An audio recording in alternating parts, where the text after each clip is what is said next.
primeiro painel abordará o tema Compartilhamento de infraestrutura, transferências de responsabilidades e descumprimento do preço de referências nos postes. Convidamos para compor o palco a moderadora do painel, Kátia Pedroso, sócia da TEL Consultoria.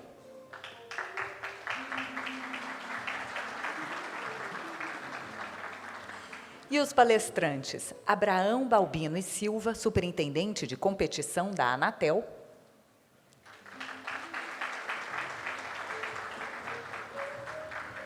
Vinícius Marques de Carvalho, advogado e ex-presidente do CAD. Atuando como debatedores, convidamos o sócio do escritório Silva Vitor Faria e Ribeiro Advogados Associados, Alan Silva Faria. E o presidente da Brint e sócio da Bignet, Basílio Pérez. Eu gostaria de lembrar que as perguntas podem ser feitas através do aplicativo ou ao final do painel. E agora eu passo a palavra à moderadora do painel, Kátia Pedroso. Gente, bom dia a todos. É um prazer estar aqui no evento da Brint pelo 2º ano consecutivo. E, acima de tudo, é um prazer estar aqui falando desse tema que eu simplesmente adoro. Eu agradeço a Brint na figura do Basílio, que me convidou. Na verdade, eu implorei para ele para falar sobre postes. E, assim, o que eu posso falar? Há anos eu lido com esse tema, né? Eu conheço a Resolução Conjunta 4, tive o prazer de trabalhar e ajudar a construir essa regra. E agora eu estou do lado de cá, tentando fazer a regra ser cumprida. Eu sempre brinco que o tema ele não tem glamour. As pessoas me perguntam assim, Cátia, você vai falar no painel da Brint, mas vai falar de quê? De poste. Poste? Pois é, eu vim aqui e pedi para falar de poste. Por quê? Porque poste pode não ser um assunto tão bonito quanto compartilhamento de espectro, PLC 79, ou qualquer outra, TAC, né? Basílio gosta de TAC. Mas, assim, ele tem impacto para o setor, né? E se tem impacto para o setor de telecom, para uma grande, imagina para o provedor regional. Então, assim, e acima de tudo, ele não vai falar de TAC, é só poste. Acima de tudo, existe uma oportunidade real para a gente construir uma solução para o setor. Então, assim, é um tema muito importante. A casa está cheia, eu espero que ainda encha mais, e a ideia aqui é contribuir para o debate.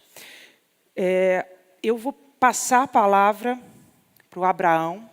O Abraão é o superintendente de competição, que é responsável pela comissão de resolução de conflito, um dos membros da comissão de resolução de conflito, junto com a ANEEL. Antes disso, eu gostaria de fazer um parêntese. Nós convidamos a ANEEL, mas por motivos de agenda eles não puderam comparecer. É uma pena. Eu tenho tido muito contato com a ANEEL nos últimos anos, principalmente, e é sempre bom a gente ouvir o contraponto. Porque, assim, gente, não tem solução mágica. A melhor alternativa é o acordo, e o acordo passa, necessariamente, por uma negociação que seja boa para os dois lados. Então, ou é o win-win, ou não vai ser bom. Então, assim, não adianta a gente só pensar no lado de cá, dos provedores, aí eu quero o preço, mas e a regularização? Então, assim, a ANEEL traz isso muito forte. Mas, não obstante eles não estarem aqui, a gente vai falar um pouquinho do trabalho da Comissão de Resolução de Conflito. Para quem não sabe, esse tema poste ele vem desde 2007, 2006, na verdade. A Anatel e a ANEEL demoraram 7 anos para conseguir chegar a um consenso e formular a Resolução Conjunta 4, que foi finalmente publicada em 2014. Essa regra ali tem 3 pilares. Uma, que não haja transferência de recurso entre os dois setores. Isso sempre foi premissa dos reguladores. Não é para passar recurso para um lado nem para o outro, na medida que o poste ele é um insumo essencial para os dois setores. A outra premissa é que haveria um preço de referência em caso de conflito, que é o famoso 3,19, que todos vocês já conhecem, né? E, por último, a regularização. De lá para cá, de 2014 para cá, os reguladores não param de trabalhar porque o cumprimento da regra ainda deixa a desejar. Então, por mais que eles tenham feito a regra e aplicado a regra, ainda não está contento isso. Então, assim, alguns grandes números para vocês nós temos de 2015 a 2018 cerca de 160 processos instaurados na Comissão de Resolução de Conflito, podendo chegar a 200 ao final do ano. Desses 160 processos, nós temos 70 com decisões, 20 deles apenas com decisões definitivas. Cumprimento ainda muito baixo. Nós temos 90 processos em andamento. Os reguladores não param de trabalhar. Por quê? Porque as empresas recorrem. E isso acaba comprometendo a efetividade. Por outro lado, nós temos, né, uma recente decisão, e o Abraão vai falar um pouquinho dela, da Eletropaulo, também no âmbito dessa comissão de resolução de conflito, onde as empresas de telecom foram obrigadas a regularizar seus postes, sua ocupação em 90 dias. E a Anatel e a ANEEL estão atuando e exigindo esse cumprimento. Então, esse aqui é um pouquinho do cenário que eu queria passar para todo mundo, para a gente poder começar a debater e falar com mais propriedade disso. Então, eu passo a palavra ao Abraão, e depois eu volto, porque eu passei o final de semana inteiro fazendo perguntinha, criando perguntinha, e eles precisam responder as perguntinhas. Vai lá, vai lá. Bom dia a todos. Acho que vou falar por aqui, já fico mais à vontade. É sempre um prazer estar aqui nesse evento. Eu falava com o Basílio e com o Breno antes de começar aqui, né? Cada ano maior. Quando eu vim nesse evento, ainda era no Maxud, a gente, a cada ano vindo aqui, tem um prazer e um orgulho de ver o quanto que o setor tem crescido, né? E vocês estão, mais uma vez, de parabéns. E eu aqui, para falar mais uma vez desse assunto, e aí eu até falava com a minha esposa, eu vou na Brintia assim, você vai falar de poste? Eu falei, eu vou falar de poste. Ela falou, não, você podia fazer o seguinte, já que você vai todo mundo falar disso, você podia ir vestido de poste, fazer um stand-up com o pessoal, que eu acho que ia ficar mais interessante, porque todo ano você vai falar disso, como é que é, né? Tem tanto assunto assim. Mas eu não tenho muito cara de que faz stand-up, né? Então eu pensei o seguinte, vamos fazer, né, o arroz com feijão que a gente está acostumado, e aí a gente debate, e o interessante é que falar sobre esse assunto, na verdade, é falar de uma questão regulatória cujo debate institucional ele tem sido um desafio e tem sido vencido. Por que eu estou dizendo isso? Nós estamos falando de um tema que ele passa por dois reguladores. Para quem está acostumado a trabalhar com o ambiente regulatório, a Kátia sabe bem disso, já é um desafio você lidar com um regulador só. Agora, você lidar com dois, do ponto de vista institucional, no relacionamento institucional, nos desafios processuais, isso ainda é muito mais complicado, porque são culturas diferentes, são processos diferentes do ponto de vista interno. E o que acontece? Foi esse o principal motivo, óbvio, da demora na Resolução 4. Então, quando a gente fala desse assunto, aí você olha, né, quando você fala do desafio, eu sempre gosto de falar isso, né, tem sempre uma solução simples e fácil para um problema complexo, mas essa solução ela é plausível e ela é errada. Qual que é a questão disso? Nós estamos diante de um problema complexo.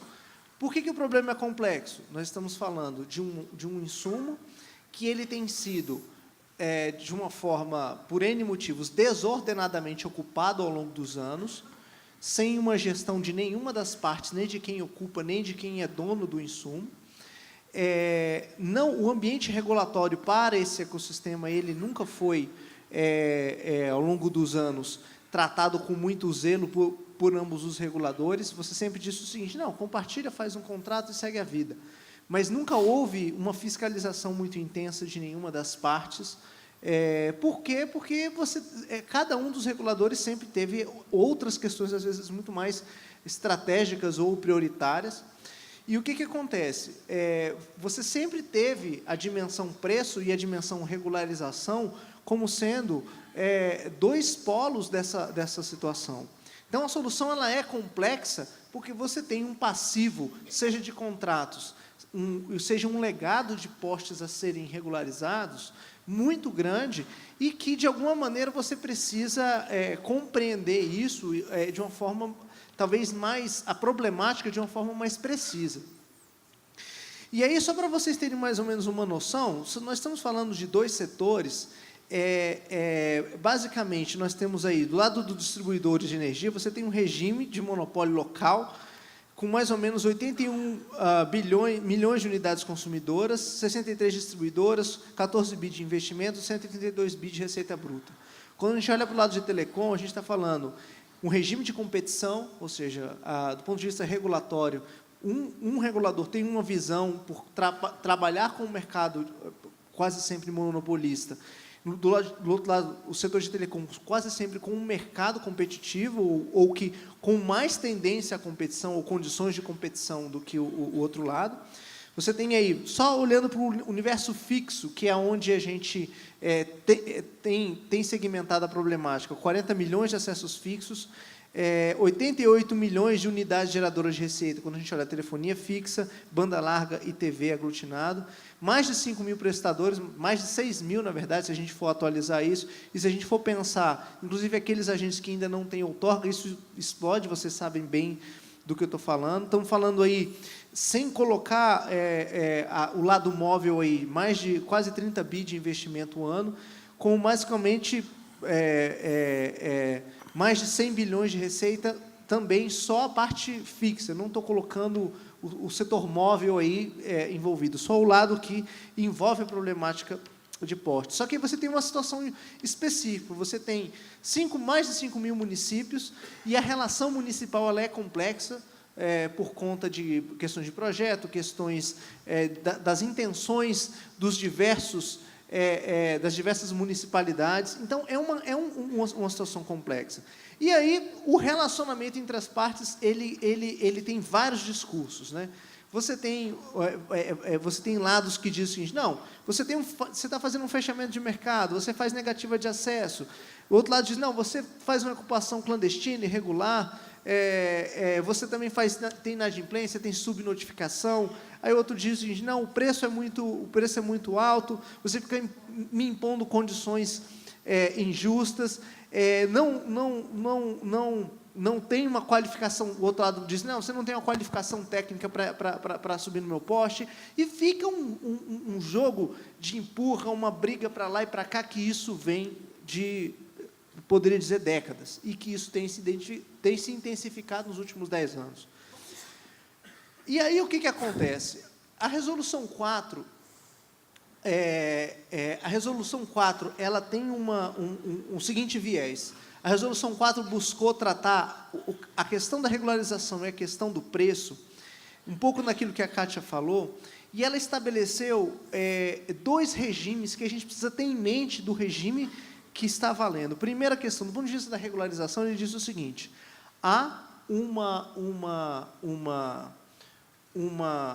problema de regularização e a responsabilidade por regularizar é da operadora de telecom. Ele diz isso. E diz, cada operadora de telecom tem que regularizar 2.000 postes por ano. E a distribuidora vai notificar essa operadora de telecom para fazer isso. E aí, o que acontece? Essa questão da ocupação, ela traz, esse regime de ocupação traz algumas questões complicadas. Porque o problema da ocupação, ele não é resolvido por um único só agente. Você tem lá um poste, vocês conhecem bem a situação aqui em São Paulo, acho que é a principal vitrine disso. Você vai olhar lá, se eu sou uma operadora, a distribuidora diz para mim, vai lá e organiza. Eu vou olhar aquele emaranhado de cabo, tá bom, está organizado. Por quê? Vai provar que a culpa da desorganização é minha. Entendeu?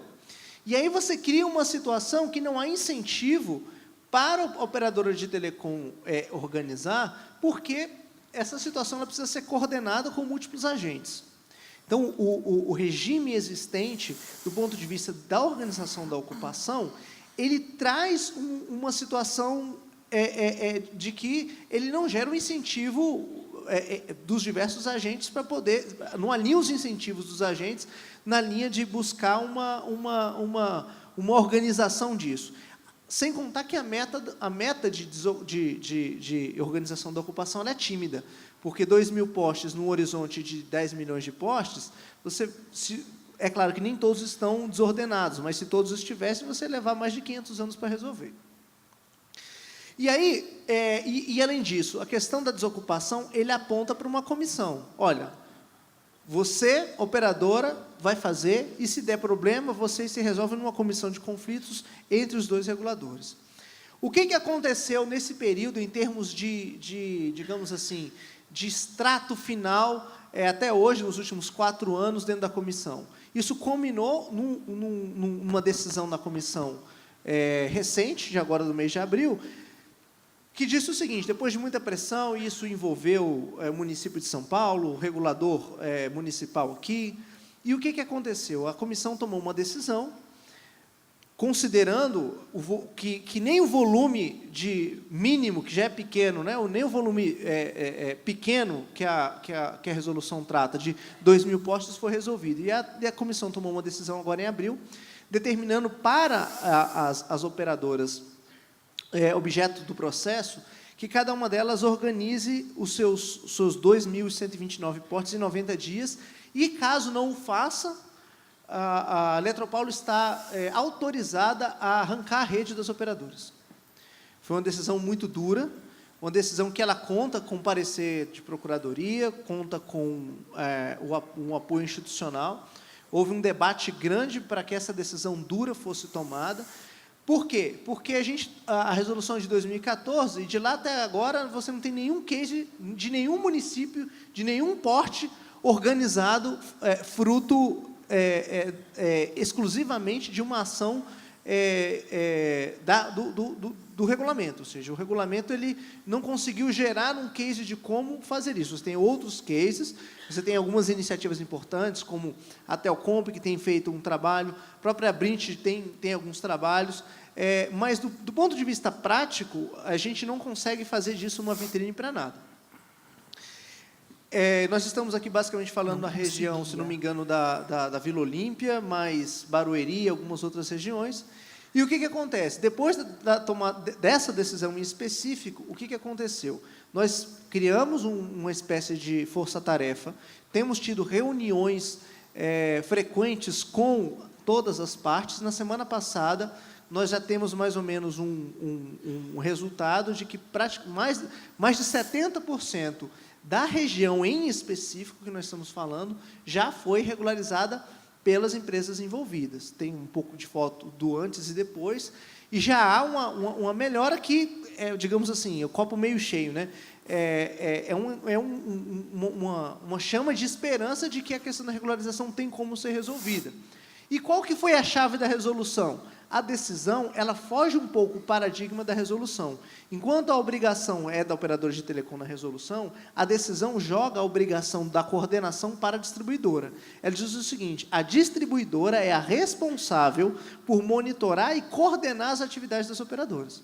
E isso, de alguma maneira, serviu de catalisador para que a coisa acontecesse. Vamos avançar aqui. Aí, quando a gente olha para a pauta de preço, né, reduz o seu preço de poste, pergunte-me como. Isso é um bordão que a gente criou.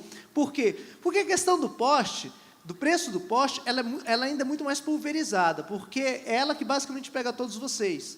Nós estamos falando aqui de uma situação que é um conjunto grande de agentes que estão tentando entrar no mercado após a entrada dos maiores operadores e que estão, por N motivos, tendo acesso a um preço muito maior do que o preço dos grandes, digamos assim.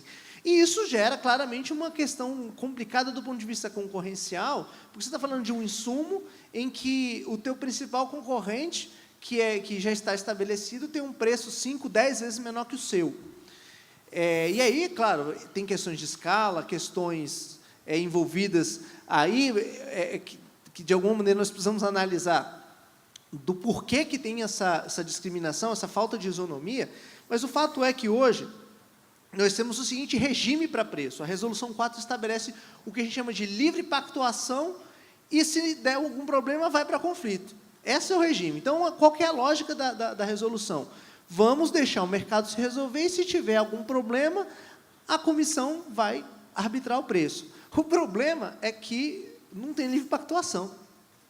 E o que nós temos na comissão? Nós temos um volume gigantesco de processo. Não é gigantesco, é muito maior do que o que era esperado. A Kátia falou em 160, eu trouxe os números atualizados de ontem, tá? São 170 processos, decididos em definitivo 25, em fase instrutória, já praticamente prontos para a decisão 101, e decididos em primeira instância, ou seja, que já tem decisão dada com uma linha clara, 44. Se você somar os decididos e decididos em definitivo, nós estamos falando aí, basicamente, de mais de 1/3 dos processos decididos. E você diz, isso é muito ou isso é pouco?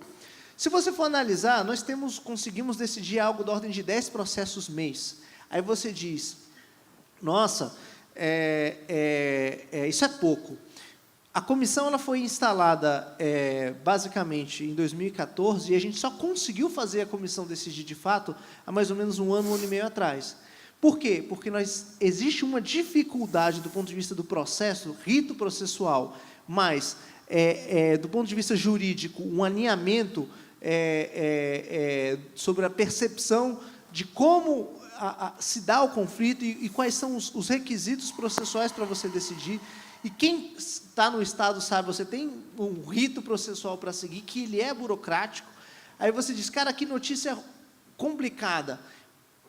Por um lado, como eu falo, copo meio cheio é que a comissão está andando. Hoje a gente já conseguiu pacificar um entendimento e fazer uma linha de produção para decidir. A gente decide a casa de 10 processos mês. Se você for analisar que nós temos cerca de 170, há um horizonte de decisão. O problema é que este regime ele ainda não é um regime ideal. Por quê? Porque nós estamos falando de uma coisa que lembra muito a situação que nós tínhamos há 10 anos atrás no setor de telecom, para quem lembra, que era a questão da VUM, que era o valor de uso de rede móvel, né? O pedágio que as operadoras pagam para terminar uma chamada numa operadora móvel. O que acontece ali? Você tem a situação de você tinha uma situação igual aqui, era livre pactuação, se desse algum problema, vinha para a Anatel. Esse regime perdurou durante 10 anos, e o que a gente tinha era uma chuva de conflitos na Anatel, até que em 2010, começamos em 2010 e estabelecemos em 2012, nós estabelecemos um regime de controle de preços em relação à interconexão. Então, quando a gente olha do ponto de vista de diagnóstico da comissão, a gente tem a impressão que a estrutura regulatória atual não conduz adequadamente à resolução do problema. Isso é uma conclusão dos reguladores. Não que o regime atual ele não foi um avanço. A gente acha que ele foi um avanço, a gente acha que ele permitiu endereçar questões, tratar questões, só que a gente acha que tem que avançar mais. Por quê? Quando a gente olha para a pauta de regularização, você tem uma falta de perspectiva de solução para a questão. Semana que vem eu vou estar na Fiesp falando disso. Toda vez que eu vou na Fiesp para falar disso, eu sou esmurrado por todo mundo, eu saio de lá todo roxo, empenado, porque eu apanho de todo mundo lá. Por quê? Porque na percepção do ecossistema em torno da questão da regularização, você precisa de uma perspectiva de solução, que hoje não existe. Você não consegue fazer com que a empresa cumpra os 2.000 por ano, e se ela fizer os 2.000, ainda vai levar 500 anos para resolver, então essa solução não é uma solução. Quando a gente olha do ponto de vista de preço, é algo parecido também, porque a pauta de preço, por ser baseada em livre pactuação, o que acontece? A comissão toma uma decisão hoje em relação ao ciclo que nós estamos de contrato agora. Então, esses 170 processos, basicamente, giram em torno dos ciclos de 2015 e 2016. Só que depois que você toma essa decisão, você vai ter que entrar com um processo de novo na comissão, porque você não vai chegar a um acordo no próximo ciclo de contrato. Então, essa figura que eu coloquei aí representa um pouco da perspectiva de solução do problema. E por que é assim, gente? Porque este foi o nível de acordo institucional que a Anatel teve com a ANEEL em 2014. E a boa notícia que eu tenho para vocês é o seguinte: depois de todo esse trabalho, de muito relacionamento, de muito debate, nós conseguimos fazer um alinhamento muito grande de todas as dimensões que envolvem o problema entre os reguladores, para dizer o seguinte: a gente chegou no amadurecimento na relação para avançar nessa pauta. E aí, no dia 15/12 do ano passado, houve uma reunião entre os dois conselhos, o Conselho da Anatel, a diretoria da ANEEL, tiveram uma reunião conjunta, deliberativa, na qual se identificou a seguinte situação: precisamos fazer uma análise de impacto regulatório profunda em relação a isso, com um diagnóstico profundo, para estabelecer um novo regime regulatório para a questão que aborde esse problema. A intenção nossa não é fazer terra arrasada em relação ao assunto. A intenção nossa, nós não vamos derrubar a Resolução 4, vamos fazer uma nova e vamos jogar fora todos os benefícios ou os ganhos que a Resolução 4 trouxe. Não, não é isso. A questão é, nós vamos pegar lições aprendidas da Resolução 4, vamos estabelecer um horizonte de análise, de estudo entre os reguladores, para que a gente possa estabelecer um regime mais, digamos assim, mais perene, mais estável e com uma eficácia maior. Nesse período, nós já fizemos 7 visitas técnicas com vários agentes, tanto do setor elétrico quanto do setor de telecomunicações. Tivemos várias reuniões técnicas e executivas entre os agentes, num trabalho bastante minucioso. Temos um debate intenso, na verdade, nós já temos isso por uma rede que nós temos entre os reguladores. Ontem mesmo nós fizemos uma videoconferência com os nossos amigos da FCC para entender um pouco do mercado americano. Temos um debate com vários reguladores. Este ano eu já estive na Espanha, vou estar em Portugal daqui uma semana. Temos uma agenda, e esse item sempre entrou na agenda, para entender como é que isso é feito, entender os incentivos existentes, fazer um diagnóstico profundo. E o que é interessante, né? Essa situação até virou um case de Estado, porque está sendo a primeira vez que está sendo feita uma análise de impacto regulatório conjunto entre 2 reguladores. Isso chamou a atenção da Casa Civil. Então, isso criou um case para dentro do governo federal muito interessante. E qual que é a visão? Continuamos com 2 vertentes do problema, a questão de não conformidade e barreiras de acesso, mas a percepção clara que nós temos é que nós precisamos dar um tratamento da questão que ele é segmentado.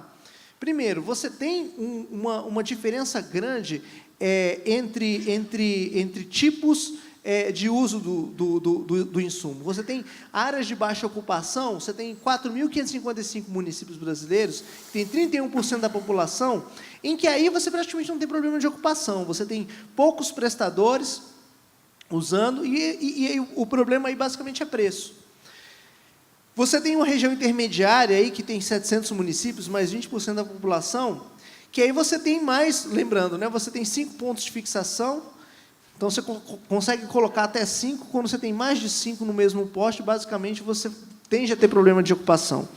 E você tem a área crítica, que pega aí 200 municípios, que aí o problema da ocupação ele é mais latente, porque você tem uma demanda maior que a oferta. Então, quando você olha essa separação, você precisa entender que você precisa de um modelo regulatório que não seja único e que respeite essa segmentação. E aí, do ponto de vista de visão da solução, eu já caminho para a conclusão da minha apresentação. O que acontece? No nosso entendimento, eu não vou aqui apresentar toda a solução, mas a questão básica é o seguinte: a solução ela tem que vir acompanhada de 3 horizontes. A solução para isso precisa tratar a questão do poste, mas precisa endereçar a questão do compartilhamento de fibras, em especial, acesso às fibras, às redes de transporte das grandes operadoras de maneira com controle de preços. E aí eu estou falando basicamente de uma solução do setor de telecom, estou falando basicamente do PGMC, que precisa endereçar a questão do acesso às redes metropolitanas de fibra de maneira regulada, e também a questão do uso dos dutos, que é uma infraestrutura passiva paralela aos postes e que a Anatel regula, mas nunca controlou o preço. Então, o entendimento nosso, nós precisamos tratar as 3 questões. O que eu posso dizer é: A parte de fibra e dutos, nós já temos uma proposta de solução que já foi à consulta pública, já foi debatida, já foi e que está na boca do gol para sair, está no gabinete do conselheiro Aníbal, o Gifone está aqui, vocês podem esmurrar ele aqui para fazer, solta logo isso, porque isso é importante. O que isso vai dar? Acesso aos dutos com preço controlado, o que gera um desafogo, acesso às fibras de uma maneira... eu estou aqui resumindo, tá, gente? A gente pode debater um pouco melhor. E a questão do poste também, como eu falei, de acordo com isso que eu coloquei para vocês. Então, quais são os próximos passos do ponto de vista dos postes? Nós já fechamos o nosso diagnóstico, vamos apresentar ao conselho diretor das agências, agora no dia 25 de junho, teremos uma reunião entre os dois conselhos, em que nós vamos apresentar uma proposta de solução. Após essa apresentação, nós vamos colocar esse AIR em debate com a sociedade. Ainda não é uma consulta pública, nós vamos pegar o AIR e dizer o seguinte, olha, a análise de impacto regulatório chegou nessas conclusões e as nossas propostas são essas, essas e essas. Isso vai, provavelmente, no mês de agosto, ser debatido amplamente com vocês. Depois disso, nós vamos elaborar uma resolução, e aí o nosso cronograma é tê-la aprovada até 2019. Então, o que eu tinha para vocês, até como introito para esse debate, é isso, e o que eu acho que nós temos que ter como mensagem o regime atual tem avanços? Tem, mas nós precisamos de um modelo regulatório um pouco mais previsível e um pouco mais eficiente. Obrigado. Obrigada, Abraão.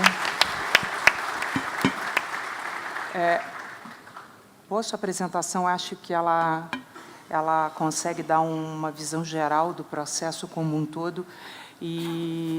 Mas, assim, eu hoje estou sentada aqui para provocar e animar um pouquinho esse debate. Então, eu vou voltar um pouquinho atrás. Você falou dos números da comissão, dos números de ontem. Bom saber que a gente já tem 25 decisões definitivas e que essa comissão ela está atuando cada dia mais proativamente.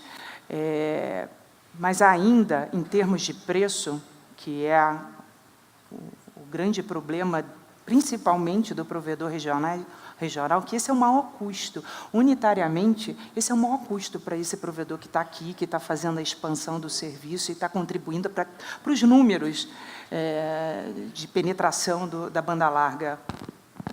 Eu sempre tiro isso aqui do lugar. Ainda há pouca efetividade.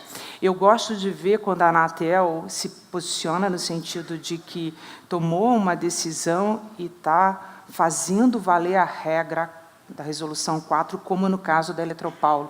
As empresas de telecom estão lá regularizando, estão aí com alto grau de comprometimento com a regularização, faltando ainda um pouco, acredito que um mês para o término do prazo. Agora, eu não posso deixar de falar que, por outro lado, nós temos decisões definitivas dadas para algumas distribuidoras de energia elétrica há meses sem cumprimento.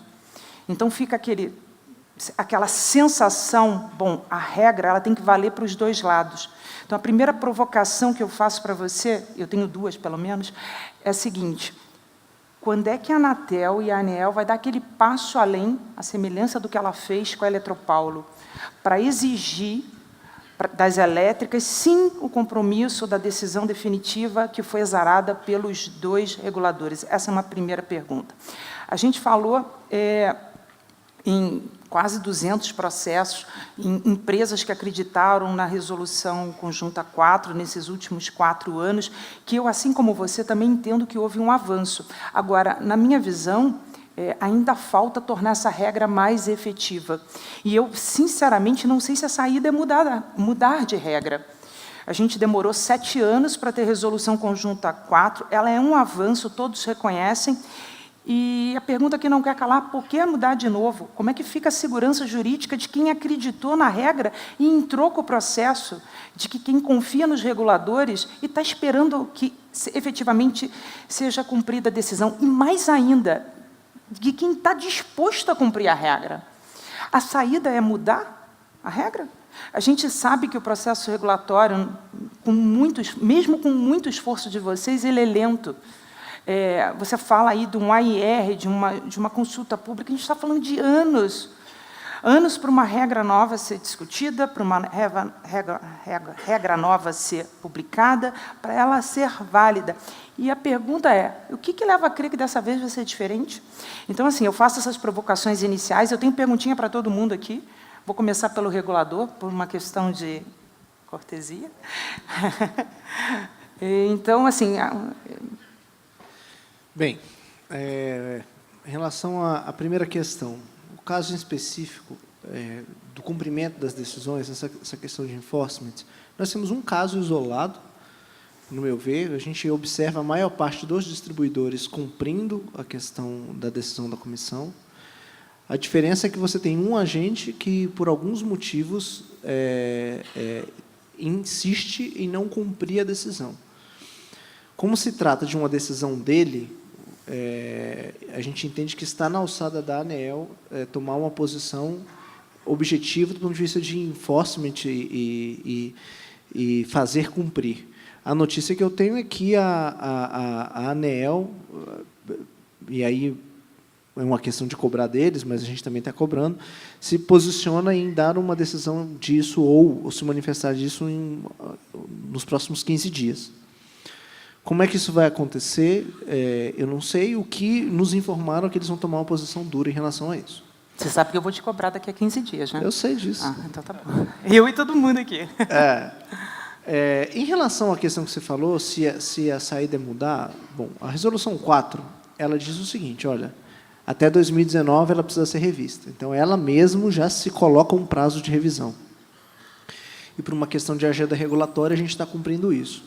Mas, do ponto de vista bem pragmático, eu acho o seguinte, nós temos que trabalhar e continuar trabalhando para fazer cumprir o que está posto. Se o novo regime, nós entendermos que o novo regime é melhor que o atual para todos, vamos partir para um novo regime. Se aquilo que nós estamos imaginando não for melhor que o atual, ou gerar alguma frustração em relação ao atual, nós mantemos o atual. A intenção do regulador não é, como eu falei, não é fazer terra arrasada. Nós estamos partindo de um diagnóstico do que o que existe e colocar uma camada a partir do que existe que gera mais eficácia, mais eficiência, mais agilidade no tratamento dos dois problemas. Por isso que nós identificamos, não, vamos fazer o debate do AIR antes de uma minuta de regulamento. Por quê? Para tentar fazer um debate mais profundo, mais qualificado, que se todos vocês, vamos lá, a partir de agosto, se todos vocês chegarem e dizer o seguinte, Abraão, o que está valendo é melhor, deixa quieto, segue a vida, é melhor assim. A gente pode concluir por isso, e é interessante que todo o AIR traz como primeira opção manter a regulação atual. Por isso é que nós não vamos debater um novo regulamento, nós vamos debater uma análise de impacto regulatório. Para quê? Porque essa análise de impacto regulatório sempre tem, por padrão, que apresentar opções. E sempre tem que ter a opção, manter do jeito que está. Então, se a gente apresentar para vocês, no problema X, você dizer, manter do jeito que está, tem prós e contras. Se vocês chegarem para a gente e disser o seguinte, olha, manter do jeito que está tem mais pró do que contras, ok, isso pode ser decisão. Um exemplo disso, nós fizemos a mesma coisa no passado na Anatel em relação à Resolução 101, que é a que trabalha com a parte de controle societário da Anatel, e o debate do AIR foi NOC, no change, não mudar a Resolução 101. Então, nós arquivamos o processo no AIR, fizemos o AIR, e a conclusão do AIR foi não rever a 101. Essa pode ser a conclusão, mas o que nós estamos fazendo é o seguinte, olha, temos que ter um debate profundo para não ficar no achismo. É isso. Tá bom. Nesse ponto, eu acho que vale a pena até colocar um dado a mais. Hoje, a rede, ou a área que está mais regularizada é, até onde a gente tem conhecimento, a Copel. A Copel é uma empresa de distribuição do Paraná, e lá eles aplicam o 319 automático. Não estou dizendo que eles são maravilhosos e perfeitos, ninguém é, Mas lá a coisa funciona bem, porque não evita-se essa burocracia do processo administrativo, como você mostrou, faz parte e precisa ser cumprida, e a regularização ela está sendo cumprida. Então, assim, eu acho que fica um bom exemplo para a reflexão de todo mundo, quando a norma, a Resolução 4, ela é aplicada nos seus 2 pilares, a coisa funciona. Mas eu concordo com você, o que é importante que todo mundo debata esse assunto e se amadureça em conjunto. Eu vou passar agora uma provocação para o Vinícius, ele está quietinho ali. É sempre bom falar com o regulatório e com uma pessoa de concorrência do lado, que são visões que se complementam e sempre com o mesmo objetivo. Você já percebeu a dinâmica do nosso setor? Há uma resolução, ela está válida, ela tem 2 premissas, e no cerne dela existe o POSH. O POSH é um insumo essencial para os 2 setores. O que acontece? Não adianta, está todo mundo não, quase todo mundo está insatisfeito com essa regra.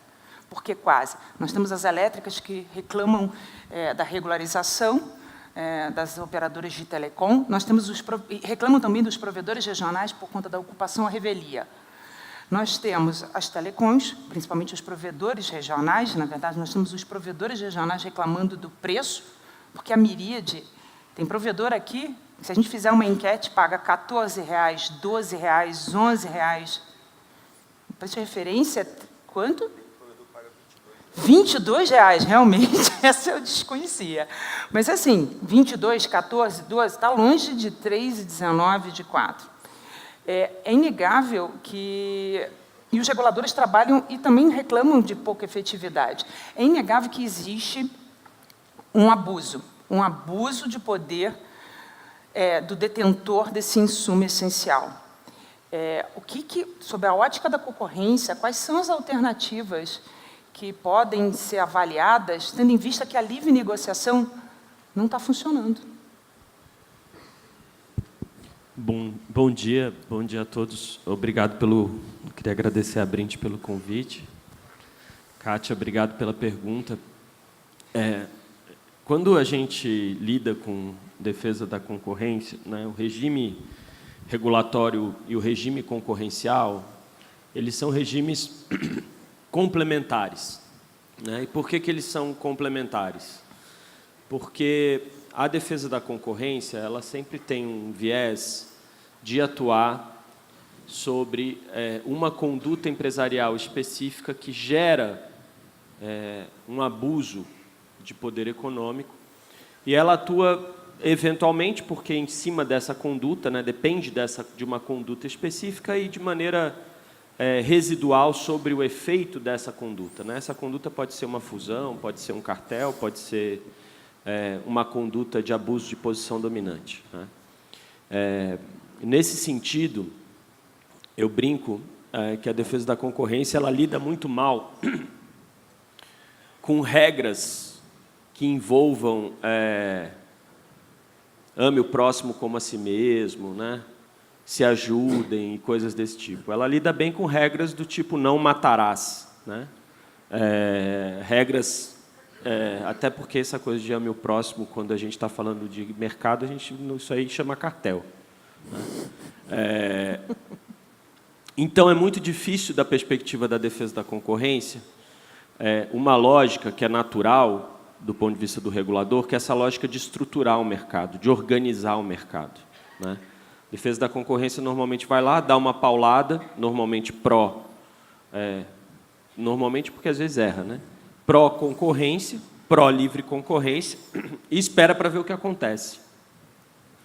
E, às vezes, o que acontece não é a melhor coisa do mundo do ponto de vista porque os mercados têm falhas, enfim, e o caso do poste é uma falha claramente de mercado ali, né? Você tem um insumo essencial.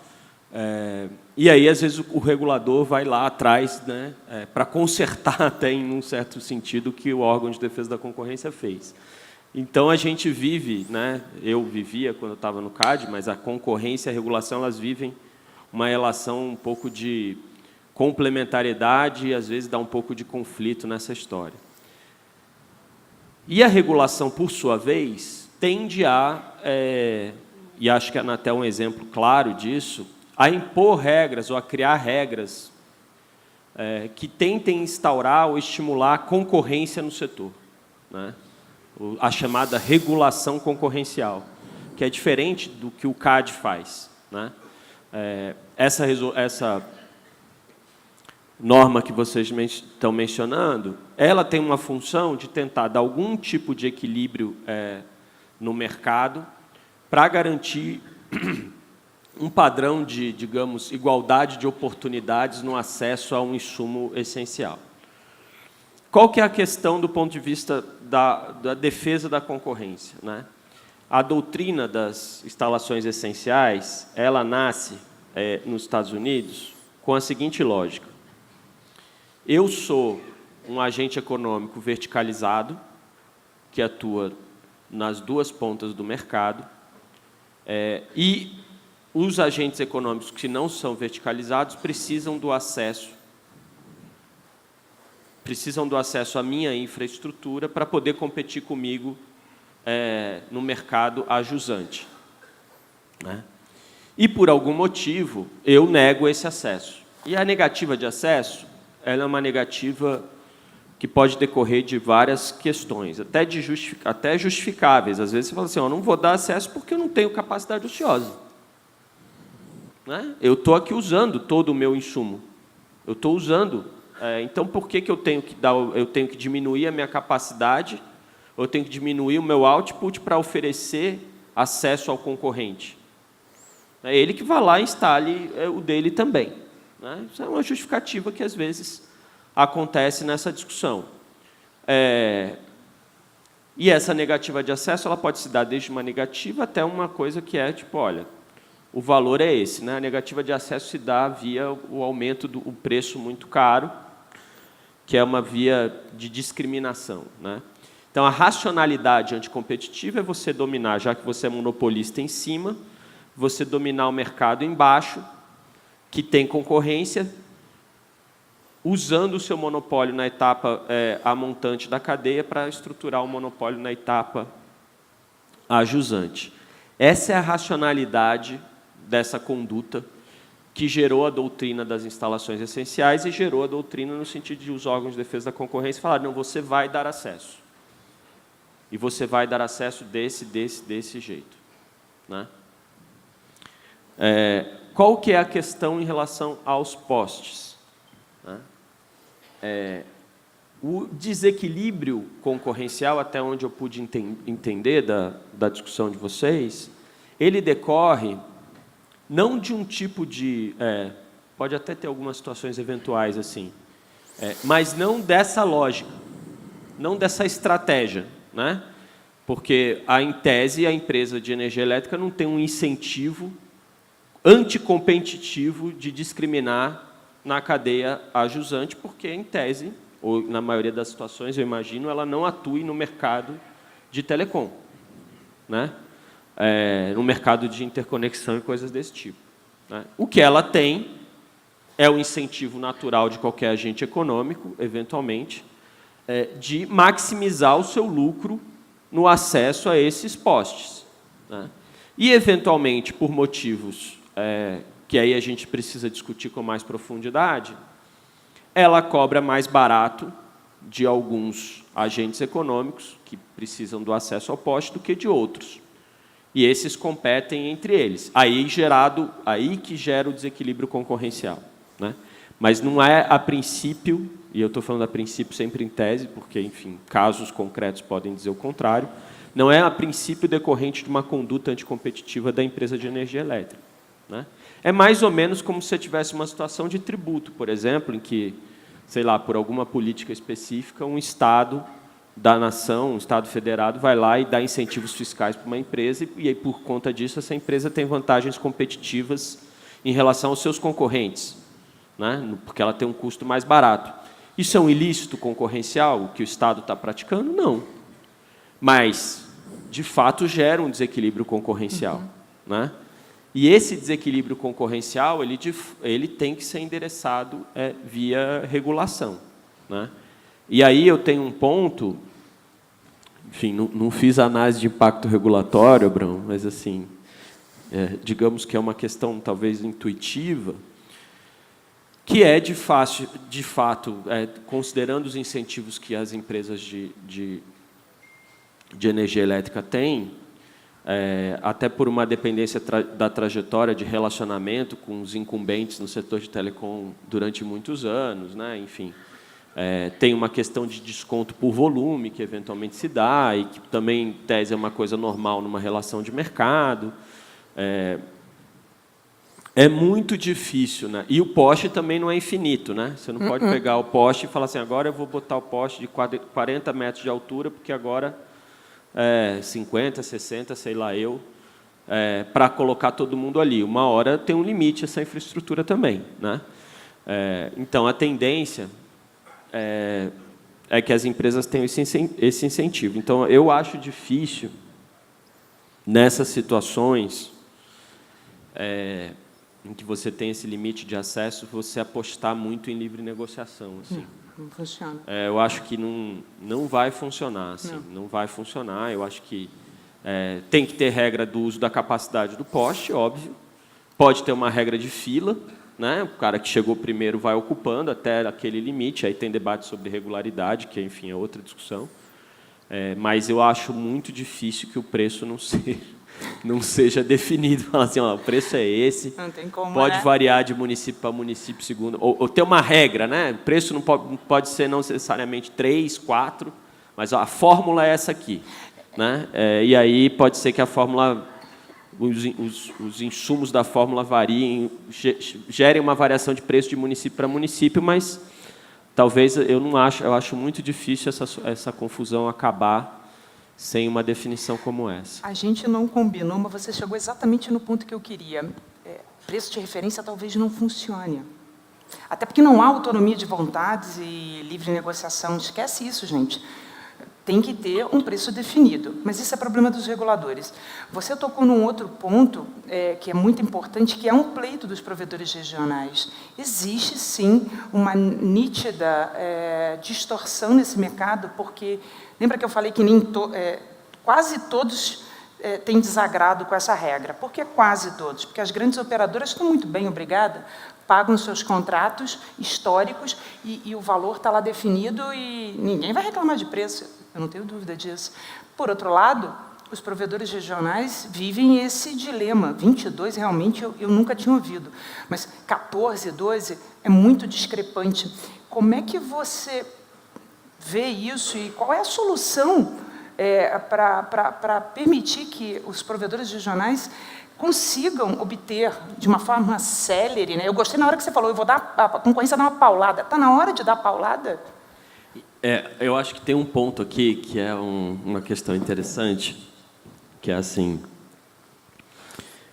e é sempre, eu já tive nessa situação da Abraão durante 8 anos da minha vida, né? E eu, como agora... E apanhei muito exatamente por conta desse tipo de discussão, né? Porque, de uma maneira geral, as pessoas associam imediatamente um preço alto com um abuso. E é natural, né? O que você espera, do ponto de vista econômico, que um monopolista faça? Se eu tenho um monopólio de algo, né, eu sou um monopolista. A Lei de Defesa da Concorrência, e eu vou falar um negócio aqui que dói no coração, mas é verdade, a Lei de Defesa da Concorrência ela não proíbe o monopólio. Ela não proíbe o poder econômico. Só o abuso. Se uma empresa virar monopolista porque ela é mais eficiente do que as outras, porque ela produz um produto que a população quer, se o cara inventou o iPhone e, por conta disso, ele virou monopolista dos smartphones, é a vida. Se ele criar condições para se manter monopolista de maneira artificial, para levar a barreira entrada, aumentar custo de rival e esse tipo de coisa, aí ele está abusando desse poder econômico, né? Com a racionalidade de excluir concorrentes ou atuais ou potenciais desse mercado. Quando o cara tem um poste, e ele tem um monopólio situacional ali, porque ele tem os postes daquele município e tal, e esse preço precisa, ele vai cobrar o preço de monopólio, de quem ele conseguir cobrar. Pode ser que ele não consiga cobrar de todo mundo e tal, mas ele vai cobrar o preço de monopólio. O órgão de defesa da concorrência não tem como chegar para ele e falar: você não pode cobrar o preço de monopólio. Ah, ele está praticando uma conduta anticompetitiva. Qual? Que concorrente dele que ele está excluindo? Outra empresa de energia elétrica? Não. Então, ele não tem uma racionalidade anticompetitiva nessa conduta. A racionalidade dele é maximizar o lucro dele. É bonito isso? Nesse caso, não. Tem um efeito ruim de desequilíbrio embaixo na cadeia.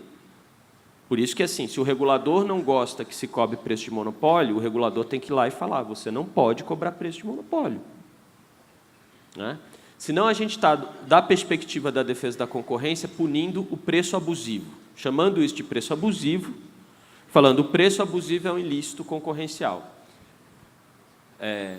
Esse é um debate muito intenso, foi um debate intenso, mas a Lei de Defesa da Concorrência de 2012 excluiu a ideia de preço abusivo como ilícito. Porque o que é o preço abusivo?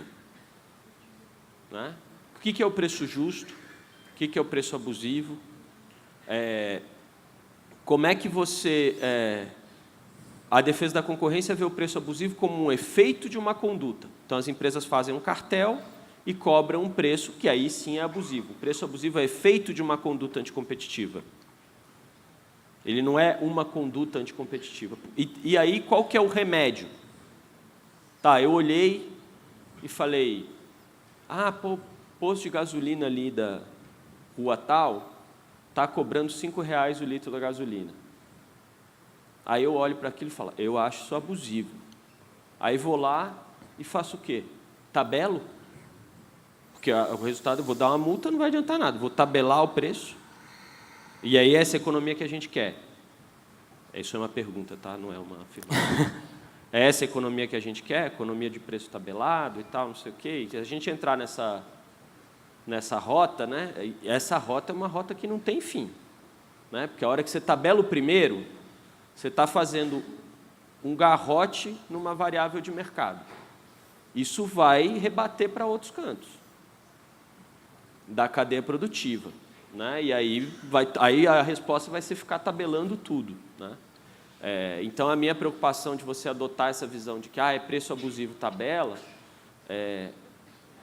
como um ilícito concorrencial, é um pouco por conta disso. É diferente da discussão de falar assim: olha, aqui eu tenho uma falha de mercado, eu tenho um monopólio natural, então, assim, isso vai ser cobrado um preço de monopólio, a sociedade não quer absorver esse custo. E tem que ter concorrência embaixo. Aí você tem que regular o preço. Já entendi que sobrou para o diferentes. regulador, né? Oi? Sobrou para o regulador. Mas ele sabe disso. Tá bom. Gente, eu tenho alguns minutos, é meu primeiro painel, eu pretendo ser convidado ano que vem. Então, assim, eu peço para os meus dois companheiros me ajudarem com o tempo. Alain, fala um pouquinho para mim da ótica da advocacia, né? Você que está à frente aí de alguns processos de resolução de conflito, como é que você enxerga essas decisões? Como é que é o trato com a comissão, questões de efetividade? Fala um pouquinho para a gente dessa sua atuação e visão desse cenário aí envolvendo os postes. Vou deixar você por último. Bom dia a todos. Queria novamente agradecer à Abrint pelo convite, pela oportunidade de estar aqui debatendo com vocês. Bom, vou fazer meu papel aqui de Darth Vader, né? Lado negro do debate. Assim, eu enxergo a Resolução 4 como um avanço tremendo. Por que um avanço tremendo? Se a gente considerar a privatização do sistema de telecomunicações desde 1997 para 98, apenas em 2014 que a gente foi ter uma norma para estabelecer preço. Então, veja, a gente ficou praticamente aí 16 anos num limbo regulatório, empresas brigando na justiça, empresas querendo a aplicação do preço, um preço justo e razoável, conforme dito o artigo 73 da Lei Geral de Telecomunicações. E, se a gente considerar que essa resolução só tem 4 anos, a gente teve vários avanços principalmente em relação aos debates, e, inclusive, em relação à mudança de visão das concessionárias, distribuidoras de energia elétrica, em relação a como elas enxergam os provedores. A Abrint teve um papel primordial na elaboração da Resolução 4.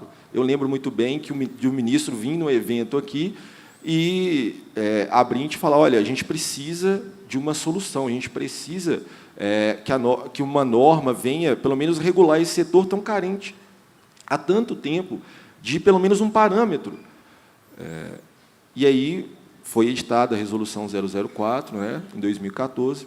Então, se a gente considerar que essa resolução só tem 4 anos em vigor, a gente teve vários avanços. Mas eu concordo plenamente com a Cátia que a gente tem que evoluir em vários outros sentidos, em vários outros critérios, principalmente em relação à regularização, que é um pleito válido das distribuidoras de energia elétrica, e isso a gente não nega, que, inclusive, tem a ver com a segurança, tem a ver com a vida das pessoas, né? Então, é um pleito muito válido. E concordo com a Cátia também que o assunto dos postes tem um glamour, principalmente se a gente considerar o artigo 5º da Constituição, inciso 22, que fala sobre a propriedade, a função da propriedade. Eu enxergo o poste como uma propriedade que tem uma função, um objetivo social. E esse objetivo social, desculpa discordar da posição do CAD, quando a gente combina esse objetivo social do poste, a função social da propriedade, né? Todo mundo fala, a propriedade tem que ter uma função social. Eu enxergo que o poste também tem uma função social, por ser uma propriedade. Mas essa propriedade ela está sob concessão. E é um bem público. Então, quando a gente estipula preços muito contraditórios, com um disparâmetro muito grande entre operadoras, a gente não afeta a concorrência entre os players de um mesmo mercado, como é o caso das concessionárias de energia elétrica. Mas a gente afeta um outro nicho de mercado, que são as operadoras de telecomunicações. Sim. E veja, o artigo 73, quando ele fala de preço justo e razoável, a gente ficou 16 anos discutindo o que era justo e razoável. 16 anos. Muitas ações judiciais. E, apesar da Resolução 4, ao prever o preço de referência, que ele vai ser definido em resolução de conflito, o que a gente tem que ater também é que o processo na comissão de resolução de conflitos, se a gente colocar um parâmetro com ação judicial, ele é um processo célere. Tenho aqui muitos clientes, eu tenho várias ações aí, e os clientes ficam bravos comigo porque o processo, doutor, o processo tem que andar, tem que correr o processo. Por isso que eu falei da minha posição aqui de Darth Vader, porque eu fico lá, Abraão, o processo tem que andar. Mas, se a gente considerar as ações judiciais, tem ações judiciais que demoraram 10 anos para serem decididas. E o tempo médio de uma decisão da comissão gira em torno de 12 a 18 meses. Se a gente considerar isso, a gente está num cenário otimista, um cenário célere. Então, eu enxergo esse mercado com uma evolução muito grande. Principalmente que, em 4 anos, a gente já começou a mudar a visão das distribuidoras de energia elétrica. Só fazendo um parênteses com a questão da Copel, a Copel, como a Cátia bem colocou, é uma das distribuidoras de energia elétrica do país que ela já aplica o preço de referência. E eu tive recentemente no Paraná, no painel junto com o pessoal da Copel, e eles me apresentaram dados que são muito importantes para a gente entender essa mudança de entendimento, essa mudança de filosofia. De todas as concessionárias, de todas as energias elétricas, das empresas prestadoras de energia elétrica do Brasil inteiro, a Copel é que tem a maior receita advindo do compartilhamento de infraestrutura. É business, né? Ela pratica o menor preço e tem a maior receita de todas as outras. Por que isso? Porque todo mundo quer regularizar a rede. Todo mundo, quando o preço ele é atrativo, o preço ele é justo e razoável, ninguém quer ficar irregular. E aí, quando a gente mostra isso, por exemplo, para outras distribuidoras, para outras concessionárias que praticam preços de 10, 12 reais, não, mas isso não tem como, é impossível. Então, é essa mudança de mentalidade, essa mudança de filosofia, que eu acho que com 4 anos a gente evoluiu bastante, né? Então, acho que a gente tem que evoluir muito ainda, questão de processo. Às vezes o Abraão briga comigo, que você impetrou um mandado de segurança e tal, né? Você está batendo demais em mim aqui, mas, infelizmente, é meu papel de advogado também, né? Mas é em prol de uma evolução do próprio setor, uma evolução dessa mudança de filosofia, que eu acho que a gente tem que pensar muito nisso também. E pensar na questão da regularização, que não adianta a gente também pedir preço sem querer regularizar a rede, né? Então, uma faca de dois gumes aí que a gente vai ter que enfrentar durante alguns anos. E eu não acho que a gente tem que mudar a resolução para enfrentar. Eu acho que a gente tem que dar efetividade para a resolução. Às vezes não é mudando o regulamento ou mudando a lei que a gente vai dar efetividade para a lei, né? Então, são alguns pontos de vista que eu acho que é interessante a gente pontuar. Obrigada, Alain. Deixei o Basílio por último, estrategicamente, porque o tempo já acabou. Basílio, eu tenho duas perguntas para você. Uma, como é que a Brint se posiciona com relação a essa revisão da regra 4? Vocês que também contribuíram bastante aí para a formulação dessa regra e estão com um papel pioneiro, eu diria, para cumprimento dessa regra. E, segundo, como é que o que a Brint está fazendo com relação ao cumprimento da Resolução Conjunta 4? Eu sei que você ontem anunciou assim, né? Mas você não estava podendo falar muito, então não deu detalhes. Mas eu queria que você falasse um pouco da iniciativa da Brint, que foi apresentada aos reguladores agora em abril, do projeto de cumprimento pleno da Resolução Conjunta 4. Tá. Bom, finalmente ela me deixou falar. Então é o seguinte, primeiro, a Brint está envolvida, como vocês sabem, com essa resolução desde o começo.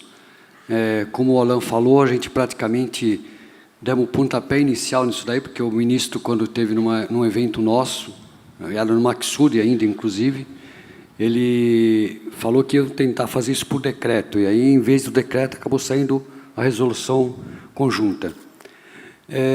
Desde o início, nós criticamos a definição de um valor de referência. A gente sempre foi que deveria ter um preço máximo, porque com um valor máximo, tudo bem, aí teria alguma negociação qualquer, mas a coisa fica num outro patamar. É diferente do preço de referência, que teria que ir para a resolução de conflito. A gente avisou que haveria... Eu acho que ia ser milhares, mas não foram milhares, foram centenas. Ainda assim, foi muita resolução de conflito. E não foram milhares, porque tem gente que tem medo. Tem gente que tem medo de entrar na resolução do conflito e ter dificuldades com as operadoras. E uma coisa que a gente percebeu é o seguinte. O Abraão fez algumas apresentações que achei muito interessante. Você mostrou lá que tem mais de 4 mil municípios que não tem problema de compartilhamento, o problema é preço. Os provedores estão, na grande maioria, nesses 4 mil municípios. Nós não estamos nas grandes cidades, nós não estamos... Claro, existem provedores aqui na Berrini, em Barueri, claro, em qualquer grande centro existem. Mas esse não é o nosso problema. O nosso problema é diferente. Nós não temos tanto problema assim de ocupação do poste, de ocupação... Evidentemente, existem ocupações irregulares, coisas que têm que ser corrigidas, isso existe mesmo, a gente não tem como negar, mas nós não temos problema para o pessoal negar a utilização do poste para nós. O nosso problema é o preço. Esse sempre foi o problema principal dos provedores. Por lado das grandes operadoras, o problema delas é mais a regularização, porque o preço elas já estão resolvidas, já estão com aquele preço e não querem nem que mexa no preço deles. Você falou que não teve muitos cases de regularização, mas, na verdade, houve alguns cases. Só na minha cidade lá, esta semana, estamos fazendo mais um mutirão, junto com a operadora local, que é justamente a que não quer mexer com preço. Mais um mutirão corrigindo redes dentro da parte central da cidade. Isso já é segundo ou terceiro mutirão desse tipo que foi feito. Ou seja, nós estamos fazendo a nossa parte pelo lado da correção do poste, mas eu nunca vi um mutirão deles para corrigir o preço. Pelo contrário, eles sempre sempre que a gente conversa com eles sobre preço, eles falam, não, isso é com o jurídico. É uma coisa absurda, esse tipo de resposta. Então, não é nem com o comercial, é com o jurídico. Então, esse tipo de situação. Uma coisa que, já que vocês estão tentando rever alguma coisa, em princípio, nós consideramos que não deveria mexer, mas pode ser aperfeiçoado alguma coisa. Não pode desaparecer o preço. Se for aperfeiçoado, por exemplo, que fique um preço máximo. Que tenha um preço máximo numa nova resolução, se for o caso. E que se trabalhe abaixo daquele preço. E outra coisa que tem que ser colocado é compartilhamento do ponto de fixação. Porque com 5 pontos de fixação não tem espaço para todo mundo. Só que em cada ponto de fixação, pelas regras atuais da BNT, pode ser, acho que 65 milímetros de diâmetro que pode ter de cabos. Então, pode colocar muito cabo ali. As empresas estão compartilhando, isso já está acontecendo. Nós já estamos participando de mutirões em que a gente está compartilhando alguns pontos de fixação entre 3 ou 4 operadoras. Isso é uma coisa que as distribuidoras não querem fazer esse tipo de coisa, mas se tiver um responsável técnico por aquele ponto e ele está compartilhando com outros provedores, mas ele é o responsável técnico, ele é que vai subir no poste, ele que vai fazer as correções, isso é uma coisa que a Anatel deveria ajudar a gente a que fosse implementado. Então, eu acho que tem muita coisa que tem que ser melhorada, mas a questão do preço, para nós, é o fundamental. Eu tive a oportunidade de conversar com o conselheiro Leonardo Euler, alguns tempos atrás. Antes de... As operadoras, o que aconteceu? Depois que saiu a resolução número 4, eles começaram a apertar muito a gente em termos de regularização de postes. Eles não tinham problema nenhum de regularização de poste. Para eles estava, como você falou, vai colocando e deixa para lá. Então, já foi feito verificação de postes numa avenida lá na minha cidade, que eles identificaram 19 ocupantes num poste, 30 ocupantes no outro poste, e estavam todos regularizados. Todos eles tinham sido autorizados pela empresa distribuidora de energia. Por quê? Porque eles não estavam se preocupando se tinha 5 ocupantes. Chegava o contrato, assinava, paga a conta e tudo bem. Depois que saiu a resolução 4, eles começaram a pegar no pé desse tipo de coisa. Ou seja, não acertaram o preço e começaram a prejudicar tecnicamente. Então, a gente não quer ocupar o poste de qualquer jeito, a gente quer ocupar com segurança, com normas, com regras e tudo mais. Mas nós queremos um preço justo.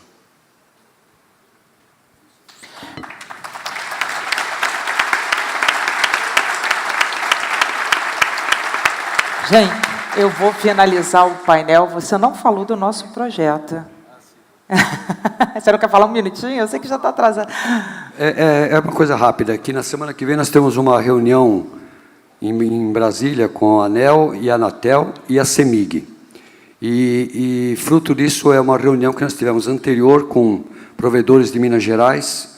Nós juntamos quase todos os provedores que tinham resolução de conflito em Minas Gerais numa sala e fizemos um acordo com eles e vamos levar essa proposta para a CEMIG e vamos ver se a gente consegue alguma solução de um case que vocês possam usar nesse trabalho de vocês.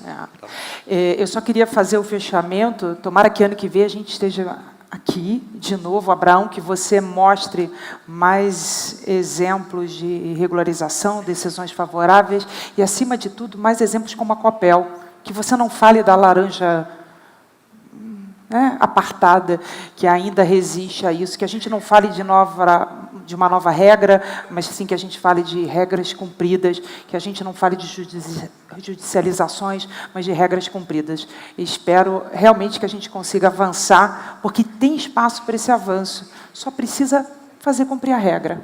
Né? Então, até ano que vem. Eu abro para perguntas. Gente, alguém tem mais alguma pergunta? Eu não deixei ninguém falar, né? Mas, por favor. Tem uma perguntinha ali. Gente, pode deixar. Tem também uma aqui. Eu já te dou o microfone. Oi, bom dia. Bom dia a todos. Bom dia. Bom, primeiro eu queria levar a Copel aqui do céu ao inferno, porque realmente o preço praticado lá gira em torno de R$ 3,80 para provedores. Que é atualizado. O problema é que ela cobra R$ 22,00 do aluguel esse é o 3,80 é o aluguel do ponto, mas ela cobra R$ 22,30 pela caixa no poste. Eu nunca disse que ela era perfeita, tá? Não, mas realmente ela tem uma boa rede, a rede regularizada.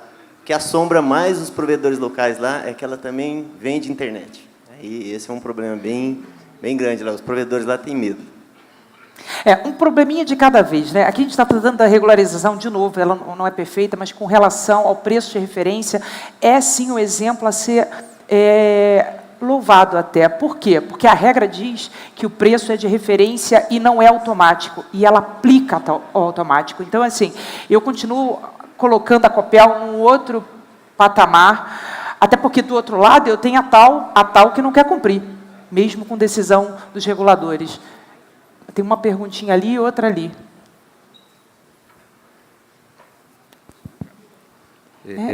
Também. Bom dia. Bom dia. Eu sou advogado de um provedor no estado de Goiás. Lá os preços praticados pelo compartilhamento variam de região e quantidade. A minha pergunta é, diante do preço de referência, que se chegou-se a um preço de referência através de uma metodologia, certamente levando em conta uma série de custos alocados para esse preço de referência. Não teria também a concessionária que adotar uma metodologia semelhante, por força de norma, e não esse preço por região e por quantidade? Metodologia contigo, Abraão. Bem, como eu falei, o marco regulatório desse insumo, basicamente diz o seguinte: o preço ele é livremente pactuado e há um preço de referência caso as partes não cheguem a um acordo. O que isso significa? Que a distribuidora pode fazer o que ela quiser na negociação e, se a outra parte não concordar, a base de preço para o regulador é esse, 3,19, que teve uma metodologia, sim, mas o que eu estou querendo dizer é que esse é um dos diagnósticos que nós temos, que se nós estamos falando de algo que tem gerado tanta discriminação, por N motivos, isso vai tem todo um arrazoado para isso. Há que se pensar que nós temos que buscar uma abordagem menos voltada à livre negociação e mais voltada ao controle do preço, justamente para preservar isso que você está falando, as diferenças de custo e de realidade das distribuidoras e dos operadores. E uma coisa que eu quero deixar claro aqui para vocês, gente, o debate dessa questão, ele existe fundamentalmente por conta muito mais da falta de isonomia que existe, ou seja, você tem uma empresa pagando 60 centavos e outra pagando R$20, do que do preço em si. Porque se a gente for analisar o que mais gera distúrbio no ecossistema, é muito mais a diferença de preços que existem entre competidores, que isso gera uma complexidade. E podem ter certeza que, naturalmente, isso é o nosso principal objeto de debate neste momento. Muito mais do que o preço em si, a falta de isonomia. Então, o provedor A, para você é R$20, e para você, que é meu amigo, não, você é 60 centavos. Esse é o maior problema que nós identificamos. Deixa eu Só um instantinho aqui que o Alan quer falar. Eu quero só complementar um ponto que o colega apontou em relação à escala, né? Preço de escala. Que a gente vê, muitas vezes, fala, olha, se você tiver 1.000 postes é tanto, 2.000 você vai pagar menos, e aí vai, por escala. Eu sou completamente contrário a essa regra de aplicação de preço por escala. Por uma simples questão. Utilizando uma analogia muito rápida, com uma rodovia pedagiada, que está sobre concessão, também um bem público sobre concessão, se eu tenho uma transportadora, por exemplo, eu sou a Localiza e tenho 1.000 carros, e você é um particular e tem um carro com a mesma categoria, o mesmo porte, você paga algum tipo de preço diferente quando você passa no posto de pedágio? Não. Porque você está utilizando o mesmo bem público. Então, eu não concordo muito com essa aplicação do preço em escala, porque a gente está tratando de bem público. E se é bem público, tem que ter um preço justo e razoável para todo mundo. Tá? Só queria colocar essa questão, porque eu acho que esse é um debate também que a gente tem que levantar, a questão da aplicação de preço em escala, que eu sou completamente contra. Bom dia. Bom dia. A gente está falando bastante do preço, que acho que é um dos principais problemas que os provedores enfrentam, mas na nossa região, acho que também deve ser problema de bastante gente aqui, de relacionamento com as concessionárias, não só em questão do preço, tá? Principalmente prazos, né? Eu sei que a norma fala em 90 dias, né, para avaliação de projetos, mas a gente tem projetos, por exemplo, 6 meses, até 1 ano, trancados em concessionárias e sem nenhuma resposta, tá?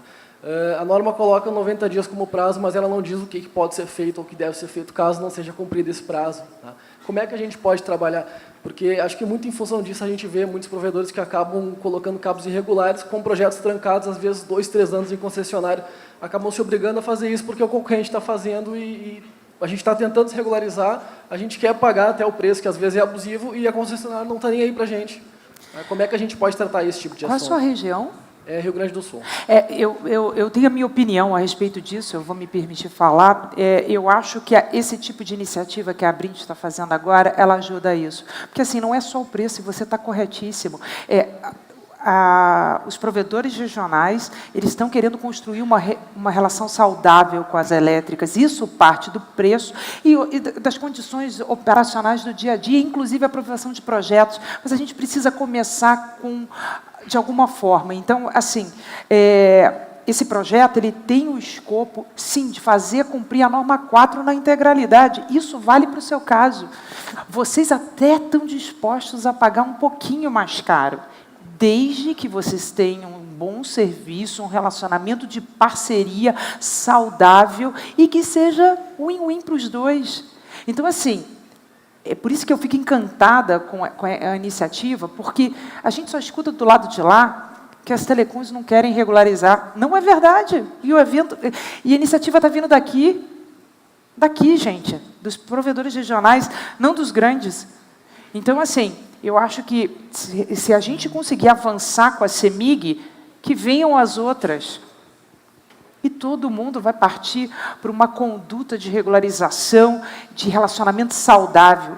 Esse setor, esse segmento precisa de bons exemplos. E vocês estão dando um bom exemplo. Então, a CEMIG vai ser a primeira de muitas. Eu realmente acredito nisso. Só um comentário, Kátia. Esse é um dos pontos que a gente está levantando no diagnóstico, e uma das alternativas é estabelecer um prazo para a distribuidora, e caso ela não se manifeste nesse prazo, o projeto já está automaticamente aprovado. É mais ou menos o que a gente fez na lei das antenas em relação à questão de você... dos projetos com as municipalidades. Essa é uma das abordagens que a gente está pensando. Como é que eu faço? Só complementando e falando como advogado, né, você pode utilizar também do mandado de segurança. Né? Você já tem o direito líquido e certo. Dependendo, às vezes você precisa colocar o projeto, você vai perder o seu cliente, às vezes você vai perder um contrato, você pode utilizar também da ferramenta judicial, né, que é impetrar um mandado de segurança, porque ela tem um prazo de 90 dias para fazer essa análise. Só para te dar essa dica também. A gente tem uma última pergunta ali, depois eu vou selecionar uma aqui. Aqui também? Por favor, desculpa. Pode fazer. Bom dia. A minha pergunta é sobre... Você falou sobre o compartilhamento do ponto por mais de um operador. Isso está já sendo visto uma legislação para isso? Como está o andamento disso? Haja vista em grandes centros, aí a gente tem uma sobreocupação. E uma segunda pergunta é como fica o caso de ocupação irregulares das grandes operadoras. Nós vimos aí vocês falando sobre a regularização pelas concessionárias de energia dos pontos de ocupação. Mas muitas vezes as grandes concessionárias de telefonia ocupam 2, 3 pontos e as concessionárias de energia elétrica entendem que cada ponto daquele ocupado por essa mesma empresa já está esgotando a ocupação do poste.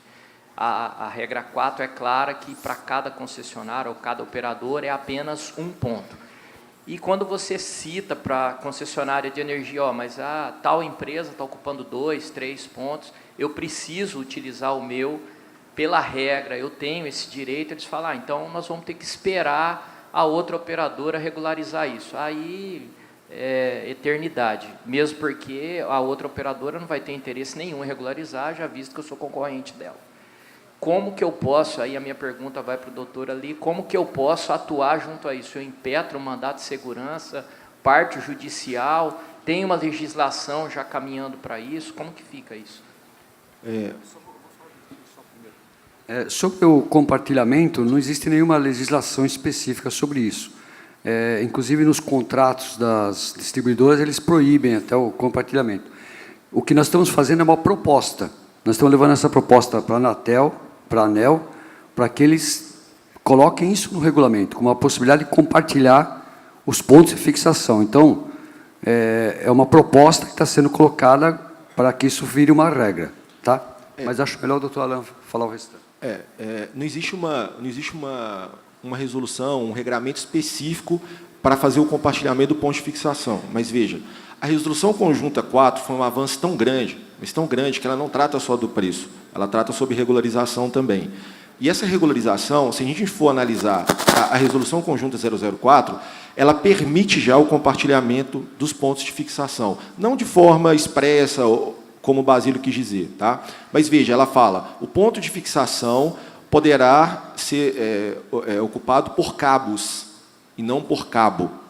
E um outro ponto que é importante a gente salientar, que fala o seguinte, que a cobrança pela concessionária não é pelo número de cabos, e sim pelo ponto de fixação. Então, já abre essa janela, inclusive já está sendo feita, esse compartilhamento do ponto de fixação já está sendo feito por outras empresas com base nessas janelas. Agora, uma discussão que o Basílio colocou, que é muito grande, é sobre o conceito de sublocação. Porque, às vezes, nos contratos falam assim, você não pode sublocar a sua rede. As concessionárias, as distribuidoras de energia elétrica, elas têm um conceito muito diferente de sublocação do que a gente tem.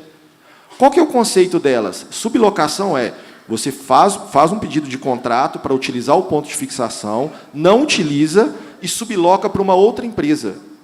Isso, para eles, é sublocação.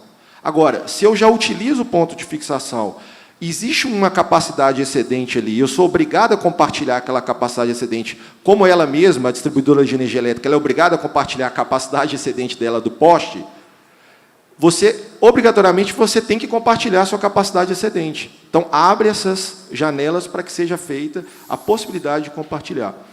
Em relação à sua segunda questão, eu já tive alguns casos de algumas empresas notificarem as concessionárias, quando identificado que mais de um grupo econômico está ocupando 2 pontos ou 3 pontos ao mesmo tempo, o que a norma 4 também vedou, então saliento novamente a evolução da norma 4, tem notificado as distribuidoras de energia elétrica para que elas notifiquem esse grupo econômico para que eles façam a remodelagem da rede, ou seja, retirem o ponto de ocupação e venham ocupar um único ponto. Geralmente, isso não funciona. Você notifica, eles notificam as concessionárias para fazer a readequação e isso vai. Seria uma possibilidade de uma ação judicial para você compeli-los a fazer isso, mas tem que respeitar os prazos que a distribuidora de energia elétrica ela tem que notificar a concessionária, para a concessionária faça a regularização, e aí vem essa resposta, enfim, respeitando esses prazos de notificação, e ela desrespeitando o prazo para regularizar, abre uma janela também de uma ação judicial. Gente, eu prometi mais uma última pergunta para o rapaz de azul. A gente já está com o tempo estourado. Bom dia. Basílio, tem mais uma aqui, gente. A gente tem que fechar para a balança de novo, senão ano que vem não vai ter painel de postes assim. Por favor, faça a sua pergunta. Então, a minha pergunta é referente a um problema que estamos tendo. A gente tem uma ponte na nossa cidade, onde tem um duto que passa nessa ponte, e a concessionária não deixa a gente passar o nosso cabeamento lá. E já tem outros cabos já no local, e eu queria saber o que a gente consegue fazer por isso, a gente consegue compartilhar o cabo de outra pessoa, ou a gente tem alguma medida que a gente pode forçar o nosso cabo a ser passado por lá? Olha, tem uma pessoa aqui sentada ali no auditório, né, que ele está com a incumbência, né, representando o conselheiro Aníbal aqui, de aprovar o PGMC. Né, o Abrão até brincou. O PGMC é o documento que trata desse compartilhamento, né, inclusive de dutos, que está sendo mantido, né, e a gente espera que o conselheiro coloque logo em pauta. Já tem 1 ano e pouco que essa regra está sendo preparada e ela precisa ser publicada, né, de pronto. Ela traz inúmeros benefícios para os provedores regionais, inclusive a questão do pequeno provedor, do médio provedor, que não precisam ter a mesma carga regulatória de uma grande, mas também traz regras específicas para exatamente isso que você está falando. Não é isso, Abraão? Basicamente, quando a gente fala da regulação de dutos, as operadoras sempre foram obrigadas a compartilhar os dutos. A questão é que a Anatel nunca havia decidido controlar o preço dos dutos. De novo, o PGMC se propõe a isso. Só para vocês terem noção, o preço controlado, né, que a gente imagina, a tabela de preços para dutos, vai girar, dependendo da empresa, da ordem de R$ 140 a R$ 150 o quilômetro do duto. Então, a gente está falando, se você for comparar com o poste, vai ficar mais ou menos na mesma ordem de preço do quilômetro do poste. Então, nós estamos falando de uma alternativa muito viável. A lógica vai ser, o SNOA vai ter toda a rede de dutos das PMS, e aí o pequeno provedor, o provedor regional, vai poder entrar no sistema e fazer o pedido com o preço controlado. E aí nós estamos falando de um universo exclusivamente regulado pela Anatel, em que o contrato já sai pelo próprio sistema. Então, é um avanço essa questão que o PGMC se propõe a trazer. E aí isso é não só a questão do duto, mas a questão também das redes metropolitanas de fibra também. Só fazendo um ganchinho aí. O duto é de uma prestadora de telecomunicações?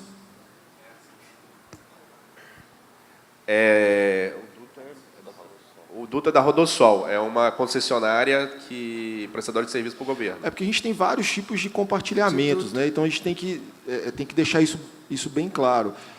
A gente tem um caso lá porque a Anatel, quando é conflito entre prestadoras de serviços de telecomunicações, o conflito vai para a Anatel resolver. A gente tem um caso, não sei se você se lembra, Abraão, lá de conselheiro de Congonhas, com a Telemar, que ela não deixava a empresa compartilhar os dutos subterrâneos. A Anatel, inclusive, mandou os agentes lá para verificar a viabilidade técnica e, num processo de resolução de conflito na Anatel, não estou falando da comissão, na Anatel foi determinado o compartilhamento. Então, a gente tem que analisar quais são os agentes envolvidos para determinar a medida correta para ser tomada nesse caso.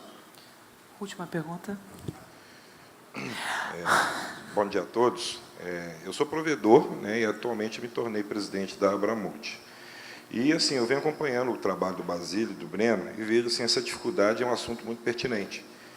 E eu trabalho com projetos há mais de 15 anos e vejo o seguinte, quer ver? Vou fazer uma pergunta. Quantos aqui conhecem as normativas aqui da sua concessionária local? Levanta a mão, por favor. Então, assim, você vê que são poucos. Então, acho que é um problema muito sério em relação a isso, porque, igual, por exemplo, eu acompanho aqui uma resolução que eu até passei isso para o Basílio. Toda concessionária ela tem um item aqui que fala sobre, a critério da concessionária, a quantidade máxima de postes de fixação de cabos de redes de telecomunicações por poste poderá ser alterada, vírgula, a qualquer tempo, mediante introdução de novas tecnologias e ou métodos de trabalho. Então, assim, o que eu vejo nisso? Eu estudo todas, já fui em reuniões de todas as concessionárias hoje no país. Cada uma ela tem uma norma que segue regida pela ANEEL. Né? E eu vejo que, às vezes, falta pelo cliente, que é o nosso provedores, um conhecimento maior. Porque todas as concessionárias que eu participo em reuniões, a maioria delas tem aquela dúvida de seguinte, poxa, esse provedor olha a rede dele está irregular, está ligando energia na sua rede, na minha rede, como eu vou permitir ou vou entrar em um acordo de regularização de um preço ou de compartilhamento? Então, assim, acho que, primeiramente, a gente tem que dar o exemplo. Eu acho que, assim, isso tem que ser feito, acho que a partir da Abrint mesmo, o trabalho que o Basílio e o Breno e toda a equipe está fazendo é muito importante, mas isso também tem que partir de nós também, conhecer um pouco mais. Porque até mesmo você comentou de travessias, aí, de dutos, se fosse dentro de uma cidade, a prefeitura, e você poderia fazer um duto seu. Mas, como é rodossol, cara, você vai ter muito trabalho. Então, assim, eu acho que a gente depende mais de ter esse conhecimento e estudar cada normativa, para, na hora que chegar junto à sua associação, a gente ter propriedade naquilo que a gente está falando. Aí, sim, a gente vai conseguir ajudar a nossa associação e ajudar a si próprio também na regularização da sua rede. Porque não é só questão de botar o cabo ali no poste também, entendeu? Bom, obrigada a todas. Eu gostaria de agradecer aos meus colegas de painel. Casa cheia, o evento foi um sucesso. Até ano que vem. Obrigada.